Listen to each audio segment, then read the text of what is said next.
আসসালামু আলাইকুম। নমরুদ যখন ইব্রাহিম সাল্লাল্লাহু আলাইহি সাল্লামকে আগুনে ফেলেন আর আল্লাহর ইশারায় ইব্রাহিম সাল্লাল্লাহু আলাইহি সাল্লাম ভালোভাবে সুস্থ হয়ে ওঠেন, আর তখন পুরো বাবুল শহরের মানুষের মধ্যে আতঙ্ক সৃষ্টি হলো। মানুষে ভাবলো এটা কি করে সম্ভব, আগুন থেকে মানুষ কিভাবে আবার বেঁচে ফিরতে পারে। তখন নমরুদের মনে ভীষণ ভয়ে কাজ করলো, আর তখন ভাবলো এখন তো ইব্রাহিমের খোদাকে সবাই পুজো করবে, আর আমার পূজা তো কেউ করবে না। তখন অহংকারী নমরুদ ইব্রাহিম সাল্লাল্লাহু আলাইহি সাল্লামকে ভাবলেন যে একটা চিঠি পাঠাবে, আর তখন চিঠি পাঠালেন, বললেন যে হে ইব্রাহিম, তুমি আমার সাথে মোকাবিলা করো। আর তখন ইব্রাহিম সাল্লাল্লাহু আলাইহি সাল্লাম আল্লাহর রহমতে ওনার রাজপ্রাসাদে একা চলে গেলেন।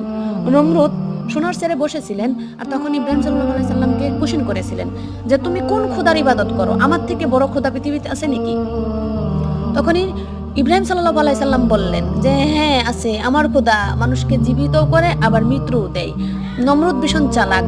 তখনই উনি হেসে হেসে বললেন, পরবর্তী ভিডিও যদি ভালো লাগে শেয়ার করবেন।